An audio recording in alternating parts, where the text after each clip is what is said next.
โอ้ผิดโอ้โอ้ผิดโอ้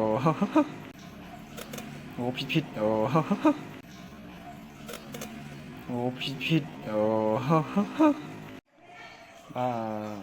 นี่คือcái hao tha sạch cái chai màu hết là vì hao mốc viên cầm đao rồi hột đòn mà rồi làm sao sạchនេះគឺវាការពារខ្លួនពីសត្រូវដែលធំជាងវាពេលចាប់ស៊ីវាគឺវានឹងបាញ់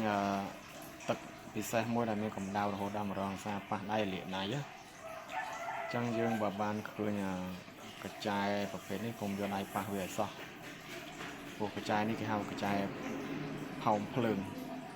ភាសាអង់គ្លេសគេហៅ bombardier beetle bombardier beetle គេហៅកញ្ចែទម្លាក់របែកអញ្ចឹងនៅស្រុកខ្មែរយើងក៏មានដែរខ្ញុំធ្លាប់តែមើលតាម YouTube ឥឡូវយើងនៅស្រុកយើងអត់ចាប់អារម្មណ៍ហើយជួនកាលយើងដើរជន់វាអញ្ចឹងវាបាញ់ទឹកមកភិតបើយើងពាក់ស្បែកជើងវាគ្រាន់តែមានអារម្មណ៍ថាក្តៅបន្តិចអញ្ចឹងឲ្យចាំមើលខ្ញុំប៉ះវាពេលនេះអត់ទេអានេះវាលងទឹកខ្ញុំស្រង់នៅកន្លែងអាងទឹកមិញហ្នឹងបាទអញ្ចឹងខ្ញុំយកឲ្យប៉ះវាបន្តិចណាចាំមើលវាបាញ់ក្តៅអត់ណា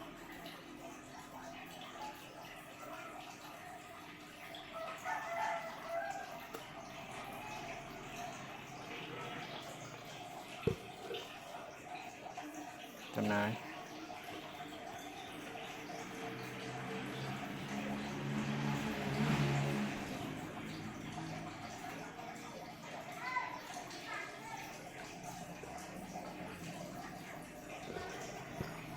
អត់ក្តៅ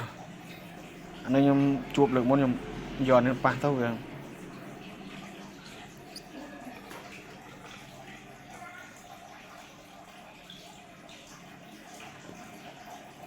អត់ថន់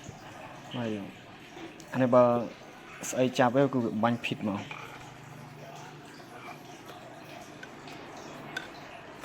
អូភិតអូ